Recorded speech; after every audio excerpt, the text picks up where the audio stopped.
வணக்கம். உள்ளது உள்ளபடியை வழங்குவதற்காக ஹேமா ராகேஷ். இன்றைய உள்ளது உள்ளபடி நிகழ்ச்சியில் டெல்டா மாவட்டங்களில் ஒன்றான தஞ்சாவூர் பகுதி தமிழகத்தின் நெற்களஞ்சியம் என்று அழைக்கப்படுகிறது.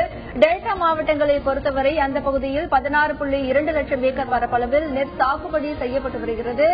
ஆண்டுதோறும் கடந்த சில ஆண்டுகளாகவே பருவமழை பொய்த்து போதல், நிலத்தடி நீர்மட்டம் மிக குறைவாக இருப்பது, அதே நேரத்தில் தண்ணீருக்காக அண்டை மாநிலங்களிடம் கையேந்து நிற்பது, கெயில் போன்ற நிறுவனங்கள் விவசாய நிலங்களில் எரிவாயு குழாய்களை பதிப்பது என டெல்டா மாவட்ட விவசாயிகளை பொறுத்தவரை அடுத்து பல பிரச்சனைகள் அவர்களை எதிர்நோக்கி இருந்து அதிலிருந்து மீண்டு வந்திருக்கக்கூடிய ஒரு சூழ்நிலையில் தற்பொழுது இதற்கு மிகப்பெரிய இடியாக காவிரி படுகைகளில் இருந்து மீத்தேன் எரிவாயு எடுக்கும் திட்டம் தற்பொழுது செயல்படுத்தப்பட இருப்பதாக இருக்கக்கூடிய தகவல் விவசாயிகள் மத்தியே மிகப்பெரிய அதிர்ச்சியை ஏற்படுத்தியிருக்கிறது.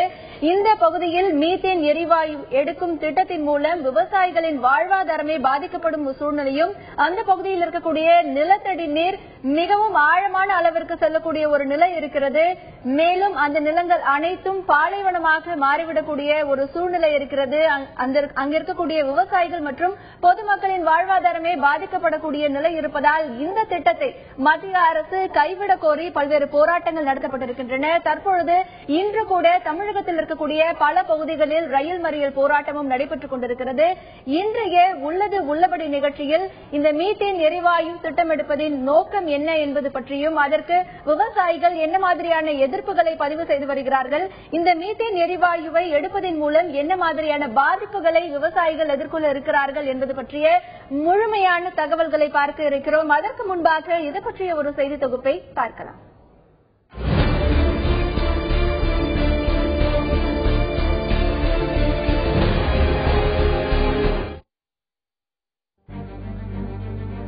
தமிழ்நாட்டில் தஞ்சை மற்றும் திருவாரூர் மாவட்டத்தில் உள்ள காவிரி படுகை நிலங்களில் மீத்தேன் இருப்பது கண்டறியப்பட்டுள்ளது.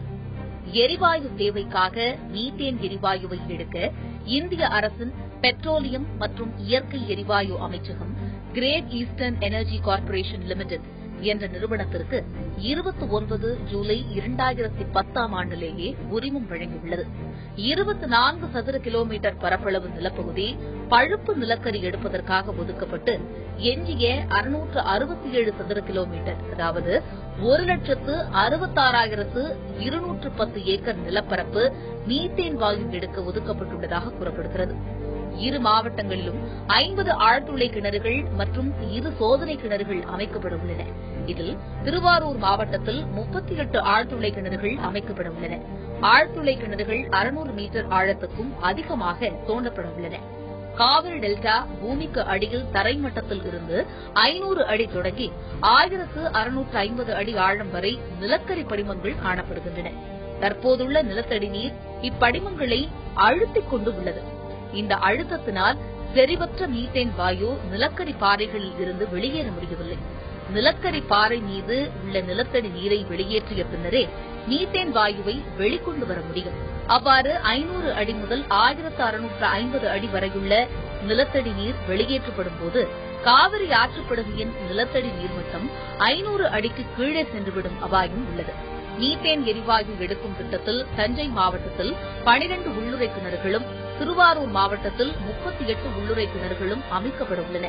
வங்க கடலோர பகுதிகளின் உப்புக்கடல் நீர் உள்ளுறை கிணறுகளில் இருந்து நீர் வெளியேற்றப்படும் பகுதிகளில் கலந்து ஒட்டுமொத்த நிலமும் பயனற்ற நிலங்களாக, உப்பிளங்களாக மாறிவிடும் அவலநிலை உள்ளதாகவும் விவசாயிகள் தெரிவிக்கின்றனர். டெல்டா மாவட்ட விவசாயிகளின் வாழ்வாதாரத்தை அடியோடு அடிக்கும் இத்திட்டத்திற்கு தமிழக அரசு தடை விதித்திருக்கிறது. ஆனாலும் மத்திய அரசு இந்த திட்டத்தை செயல்படுத்துவதில் முனைப்பு காட்டி வருகிறது. விவசாயிகளின் நலனை கருத்தில் கொண்டு இந்த திட்டத்தை அரசு முழுவதுமாக கைவிட வேண்டும் என்று கோரிக்கை விடுக்கின்றனர் டெல்டா விவசாயிகள். டெல்டா மாவட்டங்களில் மீத்தேன் எரிவாயு எடுக்கும் திட்டத்தை கைவிட வேண்டும் என தமிழகத்தின் அனைத்து பகுதிகளிலும் இன்று விவசாயிகள் போராட்டத்தை நடத்தி வருகிறார்கள். அதே நேரத்தில் இந்த டெல்டா மாவட்டங்களில் மீத்தேன் எரிவாயு திட்டத்திற்கு அனுமதி அளித்தால் அங்கு இருக்கக்கூடிய ஒட்டுமொத்த விவசாய நிலங்களும் பாதிக்கப்படும், விவசாயிகளின் வாழ்வாதாரமும் பாதிக்கப்படும், காற்று மாசுபடும், நிலத்தடி நீரும் அளவுக்கு அதிகமாக கீழே சென்றுவிடும் என்கின்ற பல்வேறு ஒரு விஷயங்கள் இங்கே முன்வைக்கப்படுகின்றன. இது விவசாயிகளால் எப்படி பார்க்கப்படுகிறது, என்ன மாதிரியான பாதிப்புகளை அவர்கள் எதிர்கொள்ள இருக்கிறார்கள், என்ன மாதிரியான போராட்டங்களை இதற்கு நடத்தி இருக்கிறார்கள், அரசின் நிலைப்பாடு என்ன என்பது பற்றி தான் பார்க்க இருக்கிறோம். இன்றைய உள்ளது உள்ளபடி நிகழ்ச்சியில் தஞ்சாவூரிலிருந்து கள தகவல்களோடு இந்த நிகழ்ச்சியில் இணைகிறார் எமது செய்தியாளர் செந்தில் தேவா. இன்றைய உள்ளது உள்ளபடி நிகழ்ச்சியில் நமது செய்தி அரங்கிற்கு வந்து தம்முடைய கருத்துக்களை பதிவு செய்ய காத்திருக்கிறார் மூத்த பத்திரிகையாளர் திரு ஐயநாதன். முதலில் தஞ்சாவூரில் இருக்கும் எமது செய்தியாளர் செந்தில் தேவாவிடம் பேசலாம். வணக்கம் செந்தில் தேவா. டெல்டா மாவட்டங்கள்ல மீத்தேன் எரிவாயு எடுக்கும் திட்டத்திற்கான அறிவிப்பு என்பது எப்போது வெளியிடப்பட்டது? மத்திய அரசு இதற்கு எப்போது அனுமதி வழங்கியது? ஹெமா 2010 இந்த மீத்தேன் எடுக்கிறதுக்காக மத்திய அரசு ஈஸ்டர் எனர்ஜி கார்பரேஷன் லிமிடெட்ங்கிற ஒரு நிறுவனத்துக்கு அங்கே அனுமதி கொடுக்கறாங்க. அந்த அனுமதியை அப்ப இருந்த அரசு, தமிழக அரசு வந்து என்ன பண்றாங்கன்னு கேட்டீங்கன்னா, இங்க மீத்தேன் இருக்கான்னு பாக்கணும் அப்படின்னு சொல்லிட்டு இவங்க ஒரு அனுமதி கேட்கறாங்க. அதுக்கு வந்து நீங்க அந்த மீத்தேன் இருக்கான்னு பாருங்கன்னு சொல்லிட்டு ஒரு அனுமதியை கொடுத்தோம் அப்படின்னு சொல்லிட்டு இவங்க ஒரு அனுமதியை கொடுக்கறாங்க. இந்த நிலையில இந்த பகுதி விவசாயிகள் இது என்னன்னு தெரியாம ஒரு சில விவசாயிகள் மீத்தேன் எடுக்கிறதுக்கு எடுக்கலாம் அப்படின்னு சொல்லிட்டு தன்னோட நிலங்களை கூட கொடுத்ததா சொல்லப்படுது. ஆனா அதுக்கப்புறம் இங்க இருக்கிற ஒரு சில விவரமான விவசாயிகள் அதோட விவரங்கள் எல்லாம் முழுசா தெரிஞ்சுக்கிட்டு பல்வேறு போராட்டங்களை குதிக்க ஆரம்பிச்சதுக்கு அப்புறம் தான் மீத்தேன்ல இவ்வளவு பெரிய ஆபத்து இருக்கா, மீத்தேன் எடுத்தா நிலக்கரி எடுத்தா இந்த பகுதி என்ன ஆகும், இது பாலைவனமா போயிடுங்கிறது தெரிஞ்சதுக்கு அப்புறம் விவசாயிகள் எல்லாம் போராட்ட காலத்துல குதிக்க ஆரம்பிச்சாங்க. தொடர்ந்து 2 வருடங்களா இந்த போராட்டம் நடந்துகிட்டே இருக்கு. இப்ப எப்படின்னு கேட்டீங்கன்னா 2015 1ஆம் மாசம் 3ஆம் தேதி வந்து இதை வந்து தமிழக அரசு இந்த இதை வந்து ரெனியூவல் பண்ணி கொடுக்கணும், அதை பண்ணக்கூடாது அப்படின்னு சொல்லியிருக்காங்க. ரெண்டாவது, இப்ப புதுசா அமைஞ்ச மத்திய அரசை சந்திக்க போன தமிழக முதல்வர் 65 பக்கம் தன்னோட இதை கொடுத்திருக்காங்க. அதுல வந்து இந்த மீத்தேன் சம்பந்தமா வரல அப்படின்னு சொல்லிட்டு விவசாயிகள் ஒரு பக்கம் கும்பிடுறாங்க. இருந்தாலும் தமிழக அரசு இதை வந்து முழுமையா தடை செய்யணும், மத்திய அரசு இதை முழுமையா தடை செய்யணும்னு சொல்றாங்க. 500 அடியில இருந்து மீத்தேனுக்காக 500 அடியில இருந்து மீத்தேன் எடுக்க ஆரம்பிச்சா 1500 அடி 2000 அடி வரைக்கும் மீத்தேன் இருக்கு. அந்த மீத்தேன் எடுக்கிறப்ப அதுக்கு ஃபுல்லா வந்து அந்த மீத்தேன் எடுக்கிறப்ப அதுல உள்ள நிலத்தடி நீர் எல்லாம் உறிஞ்சதான் வேண்டி இருக்கு. அதுக்கப்புறம் தான் 2000 அடிக்கு மேல நிலக்கரி இருக்கு. அந்த 2000 அடிக்கு மேல 4000 அடி வரைக்கும் நிலக்கரி இருக்கு. அப்போ வந்து இந்த பகுதியில வந்து ஏற்கனவே விவசாயங்கள் பாதிச்சு போயிருக்கு. இப்ப 4000 அடி வரைக்கும் நோண்டா கண்டிப்பா இந்த பகுதியில நீர்நிலை ஆதாரங்கள் போயிடும், பாலைவனமா போயிடும், விவசாயங்கள் அழிஞ்சு போயிடும். முழுக்க முழுக்க விவசாயத்தை நம்பின பகுதி. ஒருங்கிணைந்த தஞ்சை மாவட்டத்துல தான் சொல்ல போனா இந்தியாவுக்கு நெல் போனுச்சு. ஒருங்கிணைந்த தஞ்சை மாவட்டத்தில் தஞ்சாவூர், திருவாரூர், நாகை, காரைக்கால், மயிலாடுதுறை, கும்பகோணம், மன்னார்குடி, முத்துப்பேட்டை, பட்டுக்கோட்டை இந்த பகுதியில் உள்ள விவசாயிகள்லாம் இன்னைக்கு வந்து கொதிச்சு போயிருக்காங்க. என்னன்னு கேட்டீங்கன்னா, இந்த மீத்தேன் எடுத்தாங்கன்னா சுத்தமா பாலைவனமா போயிடுங்கிறாங்க. இந்த பகுதியில இருந்து அந்த மீத்தேன் எடுக்கிற பகுதியில இருந்து ஆத்தை புணர் மூலம் வெளியில வர்ற தண்ணி எல்லாம் வந்து பாத்தீங்கன்னா கடல் நீரை விட 5 பங்கு உப்பு அதிகமா இருக்குங்கிறாங்க. அந்த நீரை வந்து ஏதோ ஒரு கால்வாய், அதாவது ஏதோ ஒரு வாய்க்கால், ஆறுகள் வழியா கடல்ல கொண்டு போய் விடுறப்ப இந்த பகுதி பூரா பாலைவனமா போயிடும், விவசாயமே சுத்தமா நின்று போயிடும், விவசாயமே அழிஞ்சு போய் நாங்க என்ன பண்ண போறோம் அப்படின்னு சொல்லிட்டு கடந்த 2 வருடமா பல்வேறு போராட்டங்கள் நடத்துறாங்க. இதுல பேரழிவுக்கு எதிரான பேரியக்கம் அப்படிங்கிற ஒரு இயக்கத்தை சேர்ந்த விவசாயிகள் என்ன பண்றாங்கன்னா, ஒரு 3 மாதத்துக்கு முன்னாடி மன்னார்குடியில மிகப்பெரிய போராட்டம் நடத்தினாங்க. அந்த போராட்டத்துல ஒரு 10,000க்கும் மேற்பட்ட விவசாயிகள் கலந்துட்டு போறாங்க. இயற்கை வேளாண் விஞ்ஞானி நம்மாழ்வார் அவங்க எல்லாம் துணையா இருந்து வழி நடத்தினாரு. அவரு சமீபத்தில் இறந்து போனதுக்கு அப்புறம் அந்த பணியை வந்து அந்த தரப்புல உள்ளவங்க பண்ணிட்டு இருக்காங்க. இது சம்பந்தமா நம்ம களத்தில் பேசுறதுக்காக பேரழிவுக்கு எதிரான பேரியக்கத்தோட தலைவர் லெனின் வந்திருக்காங்க. அவன்கிட்ட பேசுவோம். 1991ஆம் ஆண்டு இந்திய அரசாங்கம் உலக வர்த்தக அமைப்பில் கையெழுத்து சேர்ந்தது. அதற்கு பின்னாலே உலக வர்த்தக அமைப்பின் கீழே நடைபெறுவது என்னவென்று சொன்னால், உலகம் புறாவும் இருக்கக்கூடிய காற்று, நீர், மண், எப்படி அனைத்து வளங்களையும், இன்னும் விவசாயத்தில் உட்பட்ட அனைத்தையும் கம்பெனி மயமாக்குவது, அனைத்தையும் வர்த்தகமயமாக்குவது, லாபகரமாக்குவது என்று சொல்லி இந்த வேலைகள் நடந்து கொண்டிருக்கிறது. இது உலக அளவில் உலகம் புறாவையும் சுரண்டக்கூடிய பன்னாட்டு நிறுவனங்களுக்கு தான் இது சாதகமாக இந்த உலக வர்த்தக அமைப்பு செயல்பட்டுக் கொண்டிருக்கிறது. அதன் கீழே தான் இந்தியா பல்வேறு கூறுகளாக பிரிக்கப்பட்டு இந்தியாவில் உள்ள இயற்கை வளங்கள் எல்லாம் ஏலம் போடப்பட்டு வருகின்றன. அதில் ஒரு பகுதி தான் இப்போது தமிழகத்தின் இந்த காவிரி பாசன பகுதி இப்போது ஏலம் விடப்பட்டிருக்கிறது. கடந்த 2010ஆம் ஆண்டு ஜூலை மாதம் 27ஆம் தேதி ஒரு ஒப்பந்தத்தை, 29ஆம் தேதி ஒரு ஒப்பந்தத்தை மத்திய அரசாங்கம் Great Eastern Energy Corporation Limited என்று சொல்லக்கூடிய ஒரு பன்னாட்டு நிறுவனத்துடன் செய்து கொண்டு, அதன் அடிப்படையிலே அந்த நிறுவனம் இங்கே தமிழக அரசை அணுகி தமிழக அரசிடமும் ஒரு புரிந்துணர்வு ஒப்பந்தத்தை செய்திருக்கிறது. 4/1/2011 அந்த ஒப்பந்தம் புரிந்துணர்வு ஒப்பந்தம் செய்யப்பட்டிருக்கிறது. அதன் கீழே இங்கே தஞ்சை, திருவாரூர் மாவட்டங்களிலே 50 இடங்களில் நிலத்துக்கு கீழே குழாய்கள் அமைத்து அந்த குழாய்கள் மூலம் மீத்தேன் கிடைக்கிறதா, எவ்வளவு கிடைக்கிறது, அது வர்த்தக ரீதியாக பயன்படுமா என்பதையெல்லாம் அளவீடு செய்வதற்காக ஒரு சோதனை ரீதியான கிணறுகள் அமைப்பதற்கு 50 இடங்களில் அவர்கள் அனுமதி பெற்றிருக்கிறார்கள். ஒரு புரிந்துணர்வு ஒப்பந்தத்தை தமிழக அரசுடன் செய்து கொண்டிருக்கிறார்கள். அதன் அடிப்படையிலே இங்கே தஞ்சாவூரிலே மேரிஸ் கார்னர் அருகில் ஒரு அலுவலகத்தை Great Eastern Energy Corporation Limited போட்டு தொடர்ந்து செயல்பட்டு வந்து கொண்டிருக்கிறது. இது இந்த வேலைகள் என்னவென்று புரியாமல் இருந்த காலத்தில் மக்கள் பேசாமல் விட்டுவிட்டார்கள். ஆனால் பிற்காலத்தில் அதனுடைய விளைவுகள் என்னவாக இருக்கும் என்று தெரிந்து கொண்ட பின்னாலே இயற்கை வேளாண் விஞ்ஞானி நம்மாழ்வார் அவர்கள் தலைமையிலே விழிப்புணர்வு இயக்கம் அங்கே நடைபெற்றது.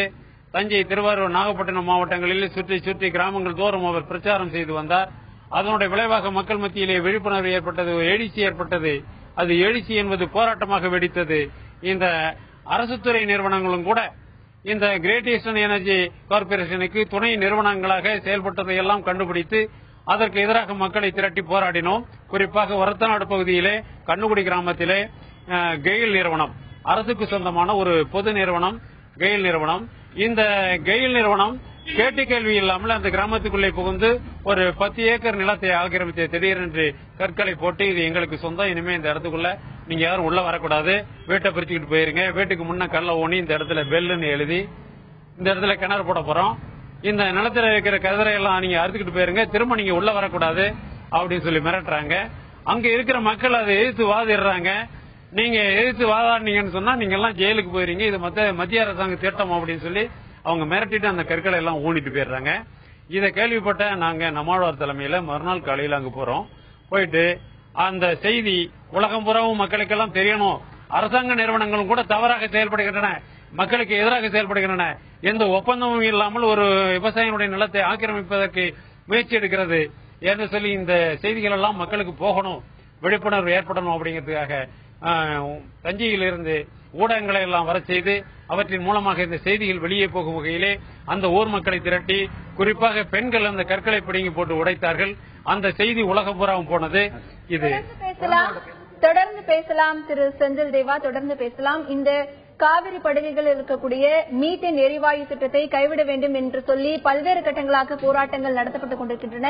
இன்றும் கூட தமிழகம் முழுமைக்கும் போராட்டம் நடந்து கொண்டுதான் இருக்கிறது. திரு ஐயநாதன், இப்போ அங்க இருக்கக்கூடிய விவசாயிகள் எல்லாமே சொன்னாங்க இந்த திட்டம் அப்படிங்கிறது விவசாயிகளுடைய வாழ்வாதாரத்தை பாதிக்கக்கூடிய ஒரு திட்டம் அப்படின்னு. அப்போ இந்த மீத்தேன் எரிவாயு எடுக்கும் திட்டம் தமிழகத்தில் அதுவும் குறிப்பாக டெல்டா மாவட்டங்களில் செயல்படுத்துவதற்கான நோக்கம் மற்றும் காரணங்கள் என்ன? இப்ப இந்த மத்திய அரசனுடைய பார்வை இதுல ரொம்ப ரொம்ப முக்கியம். ஒரு இடத்துல வந்துட்டு இருக்கக்கூடிய வளத்தை நீங்க எடுக்கணும் அப்படின்னம்னா அதை எடுக்கிறதுனால அங்க இருக்கக்கூடிய மக்களினுடைய வாழ்வாதாரம், அந்த மண்ணை சார்ந்து அந்த சூழலை சார்ந்து இருக்கக்கூடிய மக்களினுடைய வாழ்வாதாரம் என்ன ஆகும் என்று பார்க்கணும். இப்ப நீங்க வந்துட்டு இந்த ராமநாதபுரம், சிவகங்கை, புதுக்கோட்டையில் இருக்கக்கூடிய ட்ரைலாண்ட்ஸ் சொல்லக்கூடிய விவசாயம் எதுவும் செய்யப்படாத அந்த மாதிரி இடத்துல நீங்க வந்துட்டு ஒரு திட்டத்தை நீங்க நிறைவேற்றும் பொழுது அந்த மக்கள் வந்துட்டு சந்தோஷப்படுவாங்க. ஏன்னா அங்க இருக்கக்கூடிய வளங்களை எடுத்தாங்கன்னா நம்மளுக்கு வேலை கிடைக்கும், நாட்டுக்கும் நல்லது, நமக்கும் நல்லது அப்படின்னு சொல்லிட்டு வருவாங்க. ஆனா தஞ்சை எடுத்துக்கிட்டீங்க அப்படின்னம்னா, தஞ்சை, திருவாரூர், நாகை என்கின்ற இந்த 3 மாவட்டங்களை நீங்க எடுத்துக்கிட்டீங்க அப்படின்னம்னா இங்க முழுமையா நடக்கிறது வந்துட்டு விவசாயம். ஒட்டுமொத்த பகுதியும் காவிரி படுகை நீங்க சொன்ன மாதிரி அது முழுவதும் விவசாயம் நடந்துட்டு வருது. இன்னைக்கு நேரத்தில் பல ஆயிரக்கணக்கான ஆண்டுகளா விவசாயம் நடந்துட்டு வருது. அப்ப அந்த இடத்துல நீங்க வளத்தை நீங்க எடுக்க போனீங்க அப்படின்னம்னா இந்த நிலத்தை சார்ந்து வாழக்கூடிய மக்களினுடைய நிலை என்ன ஆகும் அப்படின்னு நீங்க பார்க்கணும். அப்படி பார்க்கும் பொழுது எது சரி, நீங்க வந்துட்டு எந்த விதமான ஒரு இயற்கை வளத்தை நீங்க எடுத்து நீங்க ஒரு இண்டஸ்ட்ரின்னு சொல்லி நீங்க ஆரம்பிச்சு நீங்க கொண்டு போறது அப்படின்னு சொன்னீங்க அப்படின்னம்னா அந்த நிலம் வீணாக போகக்கூடிய ஒரு நிலையில இதை சார்ந்து வாழக்கூடிய மக்களினுடைய கேள்விக்குறி ஆகிறது என்று இவர்கள் யோசிக்கவே இல்லை. யோசிக்காமல் இதுக்கு வந்துட்டு ஒரு ஒப்புதலை கொடுத்திருக்காங்க 2010.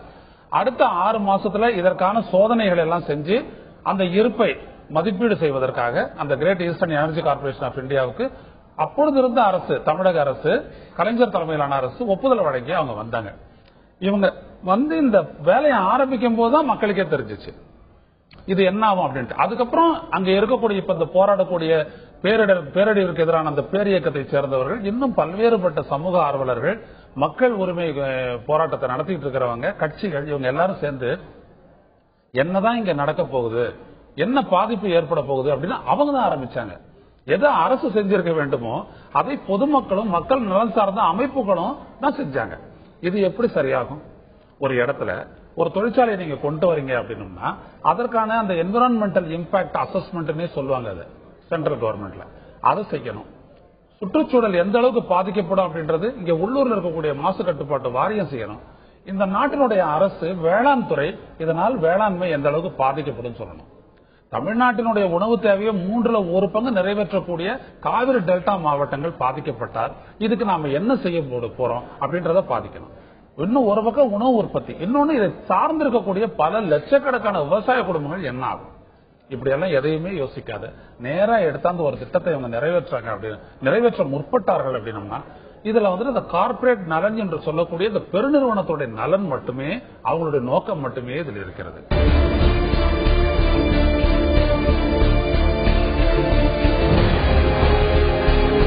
நிகழ்ச்சியில் காவிரி படுகையில் இருக்கக்கூடிய மீத்தேன் எரிவாயு எடுக்கும் திட்டத்திற்கு 2010ஆம் ஆண்டு மத்திய அரசு அனுமதி வழங்கியிருக்கிறது. அதே நேரத்தில் தமிழக அரசு அந்த திட்டத்திற்கு தடை விதித்திருக்கிறது.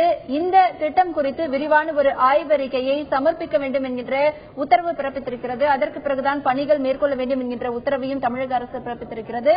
மேலும் இந்த சூழ்நிலையில் இந்த மீத்தேன் எரிவாயு எடுக்கும் திட்டத்தினால் டெல்டா பகுதியில் இருக்கக்கூடிய விவசாயிகளின் வாழ்வாதாரம் ஒட்டுமொத்தமாகவே பாதிக்கப்படும் என்கின்ற குரல் பல ஆண்டுகளாகவே எழுப்பப்பட்டு பல்வேறு கட்டங்களாக போராட்டமும் நடத்தப்பட்டுக் கொண்டிருக்கிறது. களத்தில் இருக்கும் எமது செய்தியாளர் செந்தில் தேவாவிடம் பேசலாம். செந்தில் தேவா, இந்த திட்டத்திற்கு தமிழக அரசு தடை விதித்து இந்த திட்டம் குறித்து விரிவான ஒரு ஆய்வறிக்கையை சமர்ப்பிக்க வேண்டும் அப்படின்னு ஒரு குழுவை நியமித்தது. அந்த குழு ஆய்வை பண்ணி அதற்கான அறிக்கையை சமர்ப்பித்தாங்களா? இப்போ அங்க பணிகள் ஏதாவது தொடங்கி இருக்காங்களா? ஏன்னா ஏற்கனவே அங்க இருக்கிற விவசாயிகள் சொல்லும்பொழுது அங்க அலுவலகம் அமைக்கப்பட்டதா சொல்லியிருக்காங்க. பணிகள் ஏதாவது நடந்திருக்குதா? அங்க நிலைமை என்ன? ஹேமா, தமிழக அரசு MS சுவாமிநாதன் அவரோட தலைமையில இங்க ஒரு குழு அமைச்சு இந்த விவசாயிகள் போராட்டத்தோட முக்கியம் என்ன, இது உண்மையிலேயே இந்த விவசாயிகள் பாதிப்பாங்களா, இல்ல அந்த ஈஸ்டர் எனர்ஜி கார்பரேஷன் லிமிடெட் பண்ற அந்த நிலக்கரி எடுக்கிறது நல்லதா, இதுல விவசாயிகள் வேணும்னே பண்றாங்களா அப்படின்னு சொல்லிட்டு நாங்க ஒரு அறிக்கையை பார்த்து அந்த MS சுவாமிநாதன் இங்க ஆய்வு பண்ணி அந்த அறிக்கையை கொடுத்ததுக்கு அப்புறம் இது பண்ணுவோம். அது வரைக்கும் தற்காலிகமா தடை பண்றோம் அப்படின்னு சொல்லிட்டு தமிழக அரசு பண்ணிருக்காங்க. ஆனா விவசாயிகள் அது ஒரு பெரிய மகிழ்ச்சியை கொடுத்தாலும் கூட ஒரு நம்பிக்கை இருந்தது தமிழக அரசு நம்மளை காப்பாற்றுவாங்க. ஆனா இன்னும் அந்த MS சுவாமிநாதன் குழு இந்த பகுதிக்கே வரல அப்படின்னு சொல்லிட்டு இப்ப இது பண்ணிருக்காங்க. புதிய அரசு கிட்ட அந்த கோரிக்கைகளும் இன்னும் போகவும் இல்ல. அதனால விவசாயிகள் மத்தியில் ஒரு பரபரப்பு வந்திருக்கு. ரெண்டாவது, தஞ்சாவூர் நகரப்பகுதியில பாரிஸ் கார்னர்ல பகுதியில அந்த ஈஸ்டர் எனர்ஜி கார்பரேஷனோட அலுவலகம் இருக்கு. அதுல அலுவலக பணியாளர்கள் எல்லாம் பணி செஞ்சுட்டு இருக்காங்க. அப்ப இவ்வளவு போராட்டங்கள் நடந்தும் இந்த பணி நடக்குதுன்னு சொன்னா இந்த பணிகள் இரவுலையோ இல்ல பகல்லையோ திடீர்னு தொடங்குறதுக்கான வாய்ப்புகள் இருக்கு. அந்தந்த பகுதியில போய் பாக்குறாங்க, பணிகள் ஆரம்பிச்சுட்டாங்கன்னா அதுக்கப்புறம் நிறுத்த முடியாதுங்கிறதுனால விவசாயிகள் போராட்டங்கள் பல்வேறு கட்டங்கள் நடத்துறாங்க. வித்தியாசமான போராட்டங்கள்லாம் நடத்திருக்காங்க இந்த பகுதி விவசாயிகள். இன்னும் சொல்ல போனா ஊராட்சி மன்ற தலைவர்கள் அனைவரையும் கூப்பிட்டு எல்லா விவசாயிகளும், ஏன்னா இங்க இந்த தஞ்சை, திருவாரூர், நாகை, காரைக்கால் இந்த பகுதியில் உள்ளிட்ட விவசாயிகள் என்னன்னு கேட்டீங்கன்னா எல்லாருமே ஊராட்சி மன்ற தலைவர்கள் விவசாயி தான். ஊராட்சி மன்ற தலைவராக இருந்தாலும் விவசாயம் தான் பாக்குறாங்க. அவங்களெல்லாம் கூப்பிட்டு உங்களோட ஊராட்சி உறுப்பினர்கள் எல்லாம் கூப்பிட்டு ஒரு ஊராட்சி மன்றத்திலே ஒரு தீர்மானத்தை போட்டு நம்ம ஐயா நம்மாழ்வார் அவர்கள் தலைமையில ஒவ்வொரு கிராமங்களா போய் இதோட விழிப்புணர்வை எடுத்து ஒவ்வொருத்தரும் சொல்லி அந்த பொதுமக்கள்கிட்ட சொல்லி இதுல இவ்வளவு பேரழிவு இருக்கு, நம்மலாம் இந்த பகுதியை இழந்துட்டு போற சூழ்நிலை வந்துடும், அதனால நம்மலாம் ஒன்று திரண்டு போராடணும் அப்படின்னு சொல்லி நம்மாழ்வார் தலைமையில போராடினாங்க. ஆனா நம்மாழ்வார் இறந்தது இந்த போராட்ட குழுவுக்கு மிகப்பெரிய இழப்பு அப்படின்னு சொல்றாங்க. இன்னைக்கு இருந்தாலும் கூட அவர் விட்டு சென்ற பணியை நாங்க தொடருவோம், எங்க பகுதியை நாங்க காப்பாற்றுவோம், பாரம்பரியமா வாழ்ந்த எங்க தாத்தா முப்பாட்டன் இத்தனை பேர் வாழ்ந்த பகுதியை நாங்க இழக்க மாட்டோம், எந்த ஒரு நிறுவனத்துக்கு விட்டு கொடுக்க மாட்டோம், எங்களோட போராட்டம் இருக்கும். இப்ப இன்னைக்கு ரயில் மறியல் போராட்டம் பண்ணாங்க. இந்த ரயில் மறியல் போராட்டம் மாதிரி தொடர்ந்து நாங்க உண்ணாவிரதம், பஸ் மறியல், ரயில் மறியல் இப்படி போராட்டங்கள் பண்ணுவோம். சாகுமுறை ஒரு உண்ணாவிரத திட்டத்தை கூட நாங்க கையில் வச்சிருக்கோம். ஆனா எங்களுக்காக மத்திய அரசு, மாநில அரசு கண்டிப்பா இந்த திட்டத்தை கைவிடுவாங்க. ஒரு 1/3 அதை 1/3/2015 இந்த திட்டம் ரெனியூல் பண்ணோம், அது கண்டிப்பா ஆகாதுன்னு நினைக்கிறோம் அப்படின்னு சொல்லிட்டு இன்னைக்கு ரயில் மறியல் போராட்டத்தில் கலந்துக்கிட்டாங்க. இந்த ரயில் மறியல் போராட்டத்தில் கூட காலையில் என்னன்னு கேட்டீங்கன்னா தஞ்சாவூர், திருவாரூர், நாகப்பட்டினம், மயிலாடுதுறை, கும்பகோணம், பாமநாசம், முத்துப்பேட்டை, திருத்துறைப்பூண்டி இந்த பகுதியில் இருந்த விவசாயிகள் ஒரு 300-400 விவசாயி வந்தாங்க. வந்தவங்க எல்லாம் ரயில் நிலையத்தில் உள்ளார அனுமதிக்கல போலீசார். பல்வேறு காரணங்களை காட்டி ரயில் நிலைய வாசல்லையே மறைச்சிட்டாங்க. இருந்தாலும் கூட இவங்க நாங்க உள்ளார போய் போராடுறதுக்கு உரிமை இல்லையான்னு கேட்டாங்க. அப்ப காவல்துறையினர் இல்ல இது இந்த சென்னையில குண்டு வெடிப்பு நடந்ததுனால ரயில் நிலையத்தை உள்ளார யாருக்கும் அனுமதி இல்லை அப்படின்னு சொல்லிட்டு போலீசார் சொன்னாங்க. அதோட இவங்களுக்கும் போலீசாருக்கும் ஒரு கடுமையான வாக்குவாதம் வந்தது. அதுக்கப்புறம் இவங்க எல்லாம் கைது பண்ணி ஒரு தனியார் திருமண மண்டபத்தில் வச்சிருக்காங்க. இது சம்பந்தமா நம்மகிட்ட பேசுறதுக்காக நாம் தமிழர் கட்சியோட ஒருங்கிணைப்பாளர், மண்டல ஒருங்கிணைப்பாளர் நல்லத்துறை வழக்கறிஞர் நல்லத்துறை வந்திருக்காங்க. அவங்கள்ட்ட பேசுவோம். வணக்கம் சார், இப்ப இந்த பணிகள் எப்படி நடக்குது, ஏன் இந்த போராட்டம் விவசாயிகள் தொடர்ந்து போராடிட்டே இருக்கீங்க, இப்ப திடீர்னு இந்த போராட்டங்கள்லாம் நடக்க காரணம் என்ன? இல்ல, இந்த போராட்டம் என்பது எதற்காக தொடங்கப்பட்டதோ அந்த நோக்கத்திற்கு இன்னும் யாரும் போய் சேரவே இல்லை. தேர்தல் காலத்துல அத்தனை கட்சிகளும் பேசினாங்க. காங்கிரஸ் உள்ளிட்ட அத்தனை பேரும் சொன்னாங்க மீத்தேன் எடுப்பது ஆபத்தானது அப்படின்னு.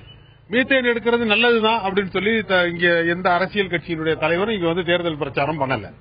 அப்ப அதிகாரத்தில் இருக்கிற இவங்களே மீத்தேன் எடுக்கிறது ஆபத்தானதுன்னு சொன்னதுக்கு பிறகு அது நிறுத்துறதுல என்ன இவங்களுக்கு சங்கடம் வந்தது? நீங்க அப்ப வந்து இல்லைன்னாக்கா மக்கள் உங்களை மேல வச்சிருக்க நம்பிக்கையை இழந்து விடுவார்கள். அதனாலதான் நாங்க இன்னும் போராடுறோம். மாநில அரசு ஒரு நிலைப்பாடு எடுத்திருக்குது.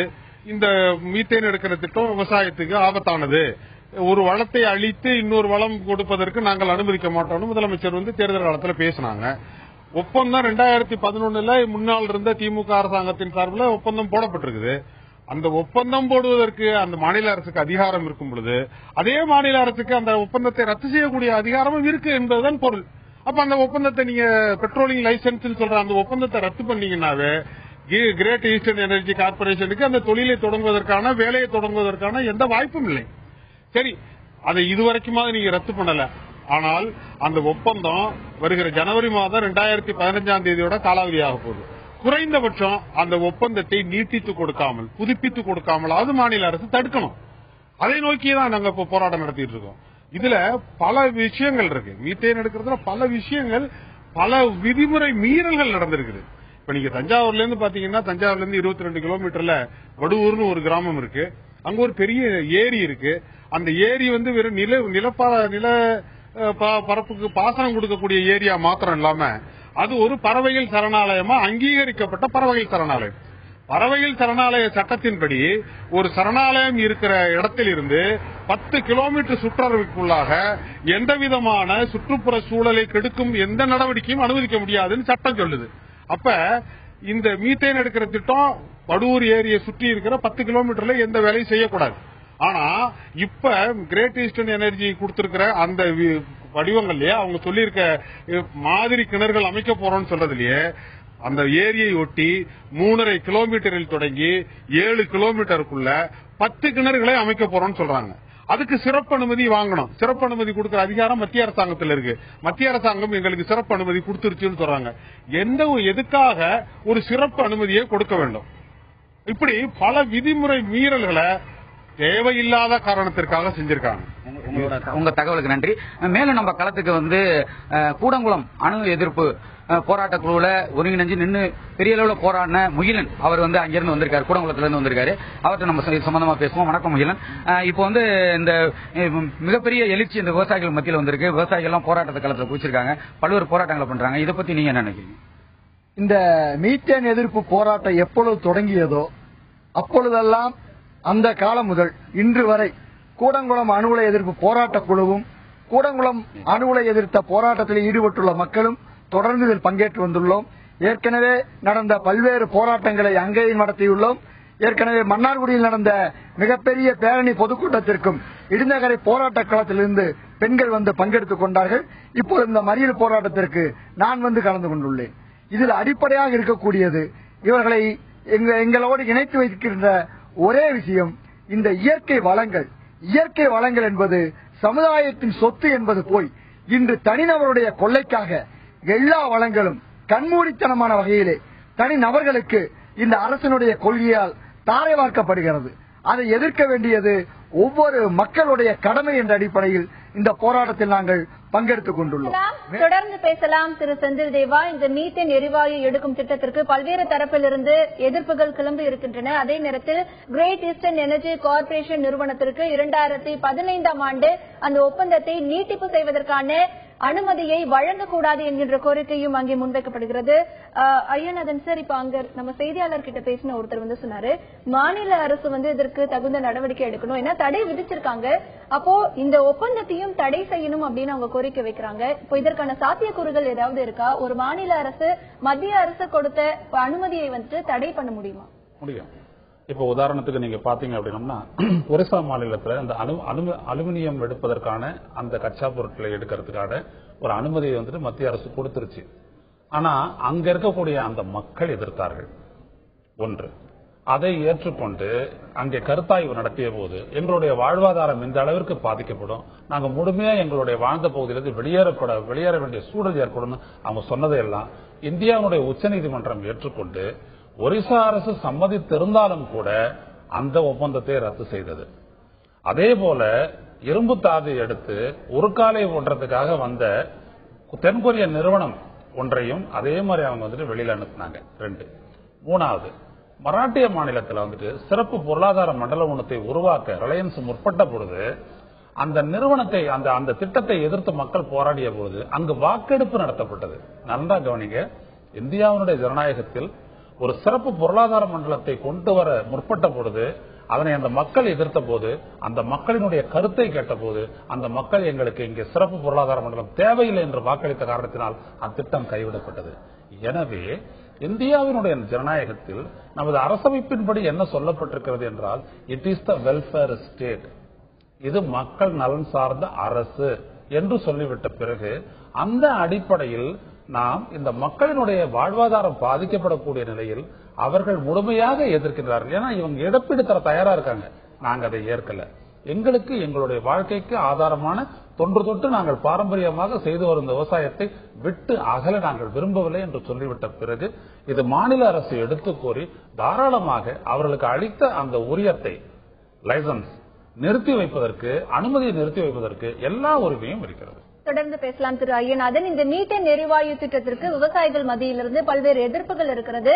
அதே நேரத்தில் மக்கள் நலன் சார்ந்த அரசு மக்களின் நலனுக்காக அவர்கள் வைக்கக்கூடிய இந்த கோரிக்கையை செவிமடுத்து இந்த திட்டத்தை கைவிடலாம் என்கின்ற ஒரு விஷயமும் எதிர்பார்க்கப்படுகிறது.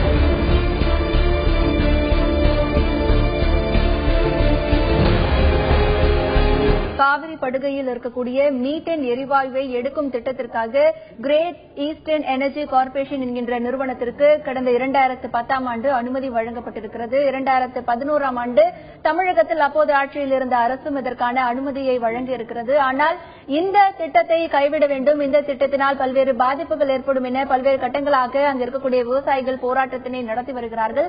இந்த திட்டம் செயல்படுத்தப்படும் பொழுது அங்கு இருக்கக்கூடிய நிலத்தடி நீர் முழுவதும் உறிஞ்சப்படும் என்கின்ற ஒரு அச்சமும் அவர்களிடத்தில் இருக்கிறது. அவர்களுடைய வாழ்வாதாரமும் பாதிக்கப்படும். தமிழகத்தினுடைய உணவு உற்பத்தியில் ஒரு மிகப்பெரிய நிறைவை அடைந்திருக்கக்கூடிய இந்த தஞ்சாவூர் மற்றும் திருவாரூர் பகுதி ஒட்டுமொத்தமாக இந்த விவசாய நிலங்களும் பாதிக்கப்படும் என்கின்ற அச்சமும் அங்க இருக்கக்கூடிய விவசாயிகள் மத்தியில் இருக்கிறது.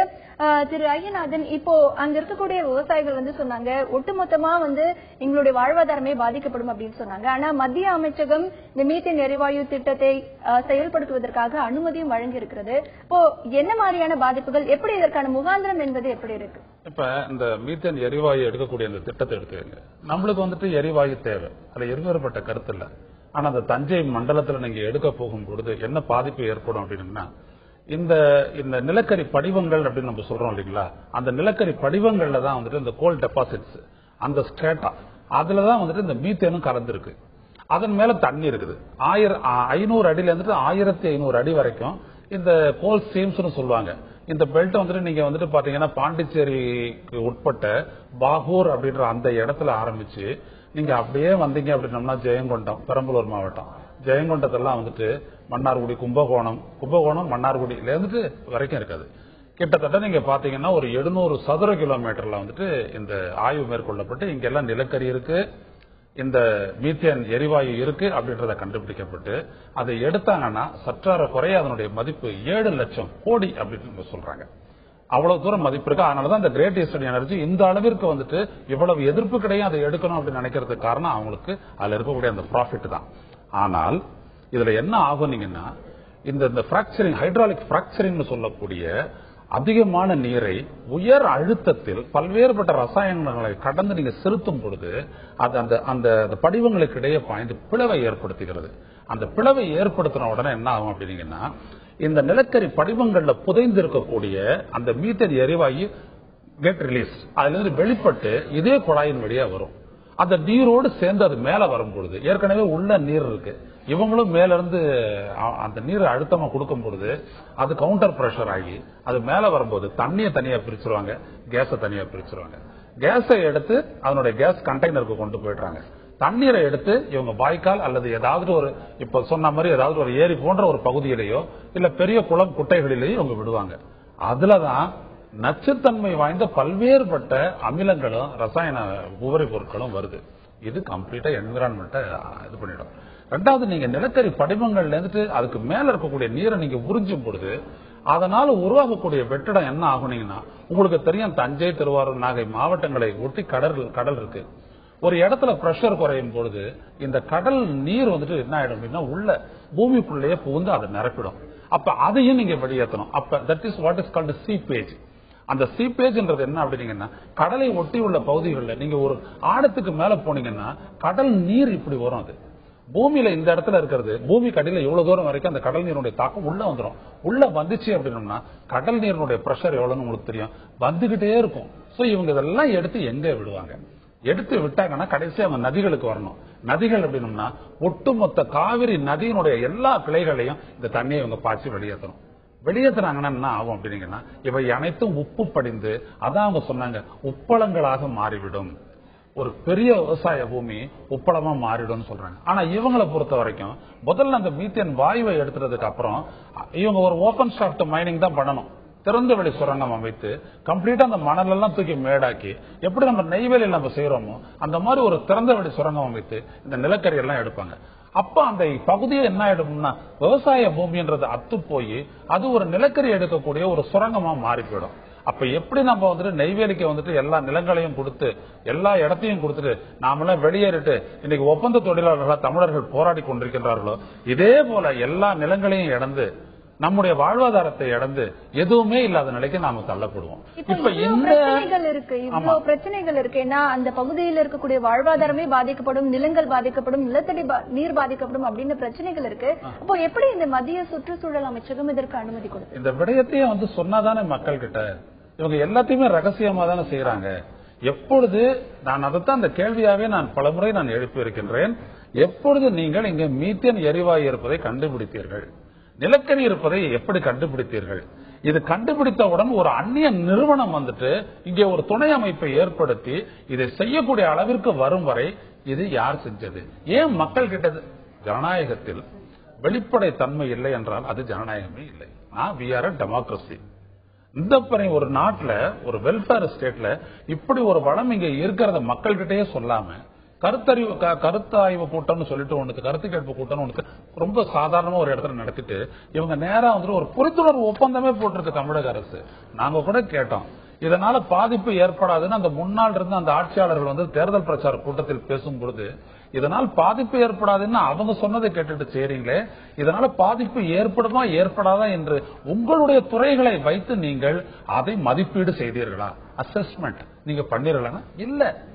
இதுவரைக்கும் இப்போ அங்க எம்.எஸ். சுவாமிநாதன் ஆராய்ச்சி நிலையம் தலைமையில் அமைத்த குழு கூட அங்க ஆராய்ச்சி பண்ணல அப்படின்னு சொல்றாங்க. அதுதான் எதை முன்னாடி செய்யணுமோ அதை பின்னாடி செய்யறாங்க. காரணம் மக்களினுடைய எதிர்ப்பு. இதுவரை இதனால் ஏற்படக்கூடிய பாதிப்புகள் எப்படி என்பது கற்பனை அல்ல. இவை அனைத்தும் பல்வேறுபட்ட உலக நாடுகளில் இப்படிப்பட்ட எரிவாயுவை எடுக்கும் பொழுது அதனால் ஏற்பட்ட பாதிப்புகளை எல்லாம் கருத்தில் கொண்டு அந்த தரவுகளை எல்லாம் திரட்டித்தான் இந்த போராட்டத்திற்கே ஒரு தலைமையை ஏற்று மக்கள் இயக்கமாக மாற்றினார் ஐயா நம்மாழ்வார் அவர்கள். இதை சாதாரணமாக, அதனால்தான் இது இந்த போராட்ட குழு இந்த மக்கள் எல்லாம் எழுப்பக்கூடிய இந்த கேள்விகளுக்கு இன்று வரை மத்திய அரசால் பதில் கூற முடியவில்லை. தொடர்ந்து பேசலாம் திரு ஐயநாதன். களத்தில் இருக்கும் எமது செய்தியாளர் செந்தில் தேவாவிடம் பேசலாம். செந்தில் தேவா, இப்போ அங்க இருக்கிற விவசாயிகள் கிட்ட கேளுங்க, எந்த ஒரு இடத்திலும் ஒரு திட்டத்தை கொண்டு வரும் பொழுது அதற்கு முன்னர் அங்க பகுதியில் இருக்கக்கூடிய மக்களிடத்துல கருத்து கேட்பு கூட்டம் அப்படின்னு நடத்துவாங்க. அதுல செயல்படுத்தக்கூடிய திட்டங்கள் பற்றி விரிவாக அவங்களுக்கு சொல்லுவாங்க, விவசாயிகளுடைய கருத்தையும் கேட்பாங்க. அந்த மாதிரியான கருத்து கேட்பு கூட்டம் ஏதாவது அங்க நடந்ததா? அவர்களுக்கு இந்த தமிழக அரசு போட்ட புரிந்துணர்வு ஒப்பந்தம் பத்தி ஏதாவது சொல்லியிருக்காங்களா? இந்த திட்டத்தினுடைய பயன்கள் பற்றியும் செயல்பாடுகள் பற்றியும் ஏதாவது விளக்கமா சொல்லியிருக்காங்களா? விவசாயிகளுடைய கருத்துக்களை கேட்டிருக்காங்களா? அவங்க கிட்ட கேளுங்க. அதாவது ஹேமா, இந்த கருத்து கணிப்பு கூட்டம் வந்து போட்டாங்க. அதாவது மாவட்ட ஆட்சித்தலைவர், திருவாரூர் மாவட்ட ஆட்சித்தலைவர் அலுவலகத்தில் கருத்து கேட்பு கூட்டம். விவசாயிகள் வந்து ஏன்னா அந்த மீத்தேன் எடுக்கிறதுக்கு உங்க நிலங்கள் எல்லாம் கொடுங்க அப்படின்னு சொன்னாங்க.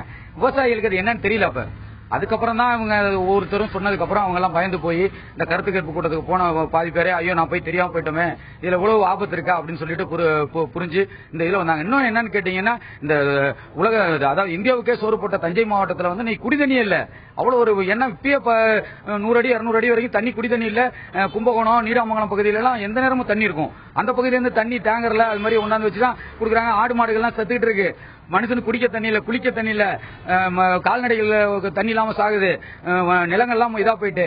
இப்ப இந்த பருவமழை பெஞ்சு கர்நாடகாவில இருந்து முறையா தண்ணி வந்தாதான் விவசாயங்கிற நிலைமை வந்துட்டு 3 போகம் விவசாயம் பண்ணி நெல் வந்து மாடு கட்டி அடிச்சாலே நெல் அடிக்க முடியாது, யானையை கட்டி அடிச்ச தஞ்சை நெற்களஞ்சி இன்னைக்கு என்ன ஒரு கேள்விக்குறியா போயிட்டு. காரணம் என்னன்னா ஒரு பக்கமே விளைய மாட்டேங்குது. அதுக்கே தண்ணியில கர்நாடகாவில் ஒரு பிரச்சனையா இருக்கு. உடனே அந்த கர்நாடகாவில் பேசி தண்ணி வாங்கி கொடுக்கணும், அது ஒரு பக்கம் போராட்டம் நடந்துட்டு இருக்கு. இந்த மாதிரி விவசாயிகள் தவிச்சிட்டு இருக்க நேரத்தில் இது என்னடா புது குழப்பம்னு சொல்லி தான் இந்த மீத்தேன் திட்டம் ஒரு பெரிய ஐடியா இருக்கு. சார் இப்ப என்னன்னு கேட்டீங்கன்னா, விவசாயிகள் கருத்து கேட்பு கூட்டம் நடந்ததா, அதுல அந்த விவசாயிகள்ட்ட அந்த கருத்தெல்லாம் சொன்னாங்களா, இந்த மாதிரி இந்த ஆபத்து இருக்கு, இது இருக்கு, இந்த மாதிரி மீத்தேன் எடுத்தா அவ்வளவு பிரச்சனைகள் இருக்கு, இதுக்கெல்லாம் நீங்க சம்மதிக்கிறீங்களா இல்ல எடுக்கலாமா அப்படின்னு சொல்லி ஒரு கருத்து கேட்பு கூட்டம் எதுவும் நடந்ததா? அதுல மக்கள் எல்லாம் என்ன சொன்னாங்க? கருத்து கேட்பு கூட்டம் நடந்தது. அதுல பெரும்பான்மையானவங்க இந்த திட்டத்தை நாங்க ஏற்க முடியாது, எங்க பகுதியில் செயல்படுத்த கூடாதுன்னு சொல்லி வெளிநடப்பு பண்ணிட்டாங்க. இதுதான் உண்மை. இந்த நிகழ்ச்சிய தந்தி தொலைக்காட்சியோட நேயர்கள் தமிழகம் முழுக்க பாத்துட்டு இருக்கிறீங்க. இதுவரைக்கும் உள்ளது உள்ளபடியில வந்த நிகழ்ச்சியெல்லாம் ஏதோ தமிழ்நாட்டு வேற பகுதியில் நடக்குது, நமக்கு சம்பந்தம் இல்ல அப்படின்னு நீங்க பாத்துருப்பீங்க. ஆனா இந்த மீத்தேன் பிரச்சனை தமிழ்நாடு முழுக்க பாதிக்கக்கூடியதுன்றதை நீங்க புரிஞ்சுக்கணும். ஏன்னா இந்த தமிழ்நாட்டுல 3/2 பாகம் மக்களுக்கு குடிநீர் இங்க உள்ள குடிநீர் திட்டத்தின் மூலம் தான் கிடைக்குது. காவிரி படிய குடிநீர் திட்டத்தின் மூலம் தான் கிடைக்குது. இந்த ஹைட்ராலிக் பிராக்சரிங் முறையில கோடிக்கணக்கான லிட்டர் தண்ணியை வெளியேற்ற போறாங்க. அப்ப இதை பார்த்துட்டு இருக்கிற நேயர்கள், நீங்க ராமநாதபுரத்தில் இருக்கலாம், ஆனா உங்களுக்கும் குடிநீர் நீர் கிடைக்காது. இத தமிழ்நாட்டுல மக்கள் எல்லாம் புரிஞ்சுக்கணும். அது மட்டுமல்ல, இதுல பயன்படுத்த ரசாயன பொருள் மண்ணோட கலந்து நீரோட கலந்து கதிரியக்கத்தை வெளியிடுகின்ற ரசாயன பொருள் இருக்கு. புற்றுநோய் வரும், தமிழ்நாடு முழுக்க வரும். இதை தமிழ்நாட்டுல மக்கள் எல்லாரும் புரிஞ்சுக்கணும். கடந்த ஆண்டு ஜூலை மாசம் தமிழ்நாடு முதல்வர் ஒரு அறிக்கை வெளியிட்டாங்க, மிக முக்கியமான அறிக்கை. அதுல சொன்னாங்க, அமெரிக்காவில் பவுடர் ரிவர் பேசின்ற இடத்துல மீத்தேன் எடுத்துக்கிட்டு இருக்கிறாங்க. அந்த பகுதியோட நில அமைப்பும் தஞ்சை மாவட்டத்தோட நில அமைப்பும் ஒன்னா இருக்கு. அங்க கடந்த 10 ஆண்டுகளா மீத்தேன் எடுக்கிற இடத்துல ஒரு ஆய்வறிக்கை சமர்ப்பிச்சிருக்கிறாங்க. அதுல என்ன சொல்றாங்கன்னா, பவுடர் ரிவர் பேசின்ல நிலத்தடி நீர் 200 அடிக்கு கீழே போயிட்டு அவங்க வெளியேற்ற தண்ணி உப்பு தன்மையா இருக்கு. அங்க கதிரியக்கத்தை வெளியிடக்கூடிய ரசாயன பொருளை பயன்படுத்துறாங்க. இது ஆய்வறிக்கையில தெளிவா வந்துருச்சு. அதனால நிச்சயம் இந்த திட்டத்தினால மக்களுக்கு தீங்கு வரும் அப்படின்னு முதலமைச்சர் சொல்லிட்டு அதோட என்ன சொன்னாங்கன்னா, நான் ஒரு ஆய்வுக்குழு நியமிக்கிறேன், அந்த ஆய்வுக்குழு முடிவின் அடிப்படையில நான் இதை தடுக்கிறதா என்ன முடிவெடுப்பேன்னு சொன்னாங்க. ஆனா சொல்லி 10 மாசம் ஆச்சு, இதுவரைக்கும் ஆய்வுக்குழுவோட முடிவுகள் வரல. இப்ப நாங்க என்ன கேட்கிறோம்னா, இதே மாதிரி நிலையமைப்பு கொண்ட பவுடர் ரிவர் பேசின்ல இந்த தீமைகள் நிகழ்ந்திருக்கும் பொழுது அதே தான் இங்கேயும் நிகழும். நீங்க புதுசா ஒரு ஆய்வுக்குழு அமைக்கவே வேண்டியது இல்ல. இதேதான் ஐயா நம்மாழ்வார் சொன்னாரு, கைப்புண்ணுக்கு கண்ணாடி தேவையில்லை, புது ஆய்வுக்குழு தேவையில்லை. பவுடர் ரிவர் பேசின் பகுதியில் ஆய்வு செய்து வெளியிடப்பட்ட அறிக்கையின் அடிப்படையில் மீத்தேன் எடுப்பு திட்டத்துக்கு தமிழ்நாடு அரசாங்கம் 2011 கொடுத்த புரிந்துணர்வு ஒப்பந்தத்தை தமிழக முதல்வர் ரத்து பண்ணணும் நாங்க கேட்கிறோம். உங்க தகவலுக்கு நன்றி ஐயா. அடுத்ததாக பேரழிப்புக்கு எதிரான பேரியக்கத்தோட பொதுச் செயலாளர் ராமச்சந்திரன் அவர் வந்திருக்காங்க, அவங்கள்ட்ட பேசுவோம். வணக்கம், சொல்லுங்க. மீத்தேன் எடுப்பு என்பது ஒட்டுமொத்த தஞ்சை மாவட்டத்தையே பாலைவனமாக்குகின்ற ஒரு திட்டம். இந்த தஞ்சை மாவட்டத்தை பொறுத்தவரை இந்தியாவில் ஒரு சமவெளியான பகுதி என்பது காவிரியினுடைய டெல்டா பகுதிதான். இன்னும் குறிப்பிட்டு சொல்ல வேண்டுமானால் வளமான பகுதி, இன்னும் வரலாற்று ரீதியாக வளமான பகுதி என்பது காவிரியினுடைய பகுதி. இந்த காவிரியுடைய பகுதியில் கிட்டத்தட்ட 696 சதுர கிலோமீட்டரை பாலைவனமாக ஆக்கின்ற இந்த மீத்தேன் திட்டம். இந்த மீத்தேன் திட்டத்தை எடுப்பார்களானால் இங்கு இருக்கின்ற நிலத்தடி நீர் முற்றுமாக உறிஞ்சப்படும். இந்த தமிழ்நாட்டிற்கே உணவு வழங்கக்கூடிய நீரை வழங்கக்கூடிய இந்த காவிரி படுகை முற்றிலுமாக பாலைவனமாக மாறிவிடும். நானும் ஒரு விவசாயம் செய்யக்கூடியவன் தான். இன்றைய விவசாயத்தை பொறுத்தவரை நிலத்திலிருந்து தான் நீரை எடுத்து விவசாயம் செய்கிறோம். காரணம், கர்நாடக சர்க்கார் தண்ணீர் தராத காரணத்தால் நிலத்தில் உள்ள நீரை எடுத்துதான் குறைந்த அளவில் விவசாயம் செய்து கொண்டிருக்கின்றோம். அந்த நிலைமையும் மாறி அதை எடுக்க முடியாத ஒரு நிலைமையும் தான் இந்த மீத்தேன் திட்டம் உருவாக்கும். இந்த மீத்தேன் திட்டத்தினால் தமிழ்நாட்டில் வாழக்கூடிய காவிரி படியில் வாழக்கூடிய ஒட்டுமொத்தமான தமிழர்களை அழிக்கின்ற நிலையை மத்திய சர்க்கார் ஏற்படுத்தியிருக்கிறது. மத்திய சர்க்கார் இந்த திட்டத்தை உடனடியாக ரத்து செய்ய வேண்டும். இதற்கு அனுமதி வழங்கிய தமிழ்நாடு சர்க்காரும் இந்த அனுமதியை ரத்து செய்ய வேண்டும். தமிழ்நாடு சர்க்காரை பொறுத்திருக்கின்ற முதலமைச்சர் அவர்கள் தேர்தல் நேரத்தில் பிரச்சாரம் செய்தார்கள். நாகப்பட்டினத்தில் இந்த பிரச்சார நேரத்தில் நான் மீத்தேன் திட்டத்தை எடுக்க விடமாட்டேன் என்று சொன்னார்கள். ஆனால் அவர்களுக்குத்தான் அதிகாரம் இருக்கிறது. இன்றைய தினம் அந்த அதிகாரத்தை பயன்படுத்தி அந்த ஒப்பந்தத்தை ரத்து செய்யலாம். அதை செய்யாமல் அவர்களோடு பேரம் பேசிக் கொண்டிருப்பதாக எங்களுக்கு தகவல் தெரிகிறது. அந்த நிலைமை மாறி இந்த மீத்தேன் எடுக்கின்ற திட்டத்தை அடியோடு ரத்து செய்ய வேண்டும். அதற்காக நாங்கள் போராடுவோம், வெற்றி பெறுவோம் என்று கூறிக்கொள்கிறேன். நன்றி, வணக்கம். அடுத்ததாக நமது மீத்தேன் எரிவாயு எடுக்கும் திட்டத்தை கைவிட வேண்டும் என்கின்ற கோரிக்கை டெல்டா பகுதியில் இருக்கக்கூடிய விவசாயிகள் மத்தியில் எழுந்திருக்கிறது. இது டெல்டா மாவட்ட விவசாயிகளின் பிரச்சனையாக பார்ப்பதோடு மட்டுமல்லாமல் ஒட்டுமொத்த தமிழக மக்களின் பிரச்சனையாகவே பார்க்கப்பட வேண்டும் என்கின்ற ஒரு கருத்தும் அங்கே முன்வைக்கப்படுகிறது. தி கிரேட் ஈஸ்டர்ன் எனர்ஜி கார்ப்பரேஷன் நிறுவனத்திற்கு அனுமதி வழங்கப்பட்ட காரணம் என்பது காவிரி படுகையில் இருக்கக்கூடிய நில அமைப்பு என்பது அமெரிக்காவில் இருக்கக்கூடிய பவுடர் ரிவர் பேசின் என்கின்ற ஒரு நில அமைப்புடன் ஒத்திருக்கிறது. அதனால்தான் இதற்கு அனுமதி வழங்கப்பட்டிருக்கிறது என்று கூறப்படுகிறது. தற்பொழுது அங்கே கடந்த 10 ஆண்டுகளாக நடைபெற்ற ஆய்வறிக்கையின் முடிவின்படி இந்த பவுடர் ரிவர் பேசின் என்கின்ற இடத்தில் நிலத்தடி நீர்மட்டம் என்பது 200 அடிக்கும் கீழே சென்றுவிட்டது. அந்த 200 அடிக்கும் கீழே இருக்கக்கூடிய நீரோட்டம் என்பது மாசடைந்ததாக இருக்கிறது. மேலும் அங்கே இருக்கக்கூடிய தண்ணீரில் சோடியம் அளவு என்பது மிக அதிகமாக இருக்கிறது. இந்த சோடியம் என்பது மண் வளத்தை மிகவும் பாதிக்கக்கூடிய தன்மையாக இருக்கிறது. இதனால் இத்தனை விதமான பாதிப்புகளை ஏற்படுத்தும் இந்த மீத்தேன் எரிவாயு திட்டத்தை உடனடியாக அரசு கைவிட வேண்டும் என்கின்ற கோரிக்கை விவசாயிகள் மத்தியில் இருக்கிறது.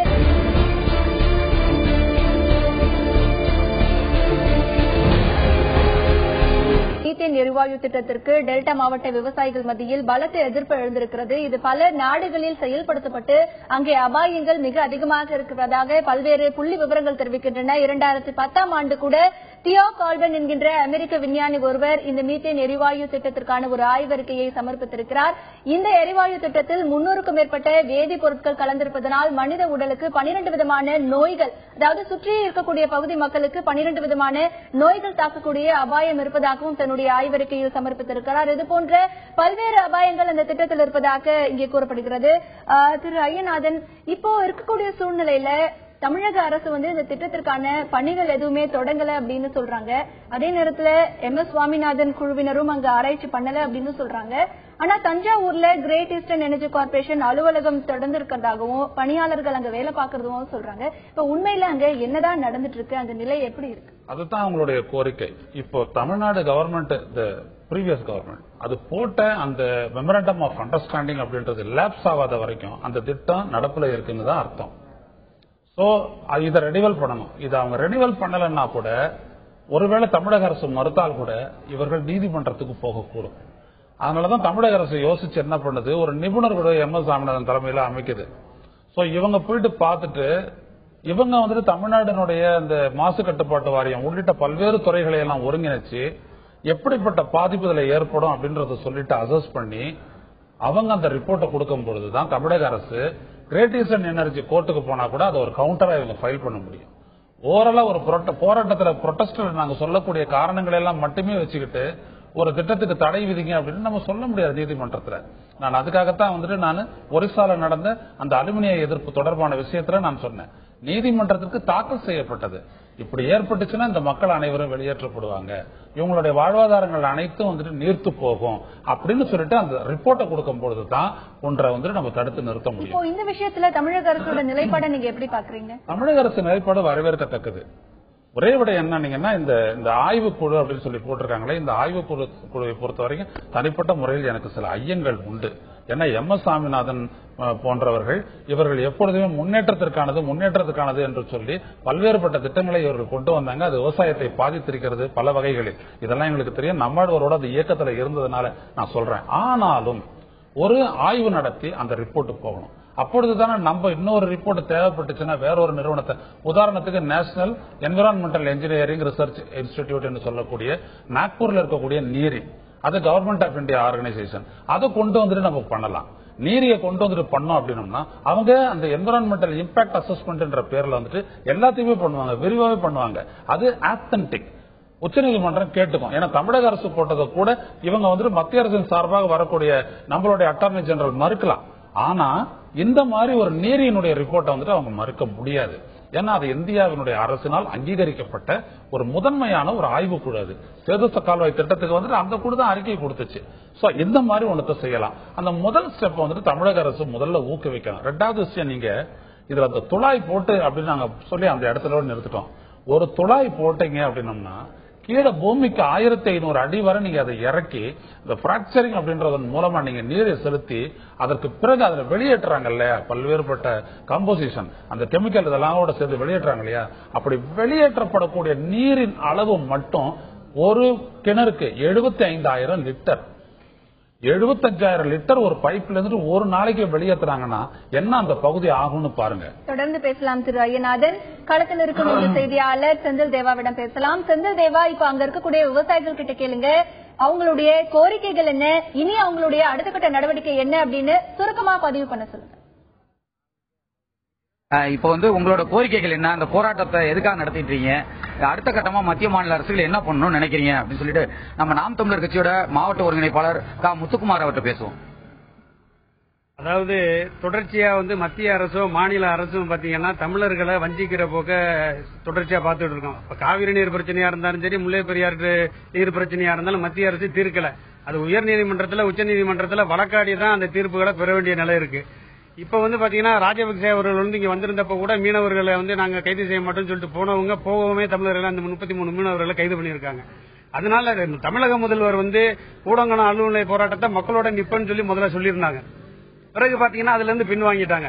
இப்ப இந்த குழு அமைத்து இந்த மீத்தேன் பிரச்சனையில நாங்க தமிழகம் இந்த டெல்டா மாவட்ட மக்களை நான் பாதுகாப்புன்னு சொன்னா கூட அந்த நிலையில இருந்து அவங்க பின்வாங்கி. செந்தில் தேவா, அங்க இருக்கக்கூடிய விவசாயிகள் கிட்ட கேளுங்க, இனி அரசு என்ன விதமான நடவடிக்கை எடுக்கணும், அவங்களுடைய கோரிக்கைகள் என்ன அப்படிங்கறத சுருக்கமா பதிவு பண்ண சொல்லுங்க. இப்போ அரசு என்ன பண்ணும், மத்திய அரசு என்ன பண்ணும், மாநில அரசு என்ன பண்ணும், விவசாயிகளோட உங்களோட கோரிக்கைகள் என்ன? அதாவது முப்போகம் விளைஞ்ச பூமி இப்போ ஒரு போகம் விளையறதுக்காக முக்குது. சிறு விவசாயிகள் சுத்தமா சாகுபடி பண்ண முடியல, மழையே இல்ல, நிலத்தடி நீர் கிட்டத்தட்ட 150 அடிக்கு கீழே போயிடுச்சு. இந்த லட்சணத்துல மீத்தேன் எடுத்தாங்கன்னா சுத்தமா குடிக்க தண்ணியும் விவசாயமும் பண்ண முடியாது. இருக்கிற விவசாயி வேற தொழில் தெரியாது.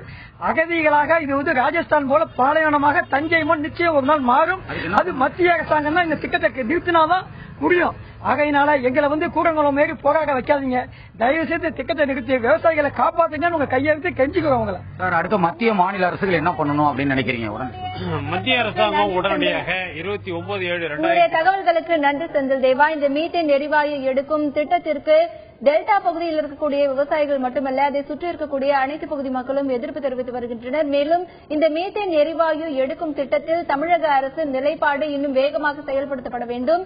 நீரி ஆய்வுக்கூடம் மூலமாக இங்கே ஆய்வு பணிகள் நடத்தப்பட வேண்டும். ஏனென்றால் ஏற்கனவே அமைக்கப்பட்ட குழு அதனுடைய ஆய்வறிக்கையை சமர்ப்பிக்கவில்லை என்கின்ற ஒரு கருத்து இருக்கிறது. விரைவாக தமிழக அரசு ஆய்வறிக்கையை கொண்டு விவசாயிகளை பாதிக்கக்கூடிய இந்த திட்டத்தை தடை செய்ய வேண்டும் என்கின்ற கோரிக்கை விவசாயிகளிடத்தில் இருக்கிறது. அதே நேரத்தில் இந்த கிரேட் ஈஸ்டர்ன் எனர்ஜி கார்ப்பரேஷன் நிறுவனத்திற்கு வழங்கப்பட்டிருக்கின்ற இந்த ஒப்பந்தத்தை மத்திய அரசு ரத்து செய்ய வேண்டும். இந்த திட்டம் செயல்படுத்தப்பட்டால் 16 லட்சம் ஏக்கரில் இருக்கக்கூடிய நெற்பயிர்கள், அந்த நிலங்கள் என்பது பயனற்ற நிலங்களாக மாறிவிடும். நிலத்தடி நீர்மட்டம் என்பது இப்பொழுதே அங்கே 300 அடிக்கு மேல்தான் தண்ணீர் வருகிறது. இன்னும் 500 அடிக்கும் கீழாக நிலத்தடி நீர்மட்டம் குறைந்துவிடும். அங்க இருக்கக்கூடிய விவசாய நிலங்கள் உப்பளங்களாக மாறக்கூடிய ஒரு சூழ்நிலையும் இருக்கிறது.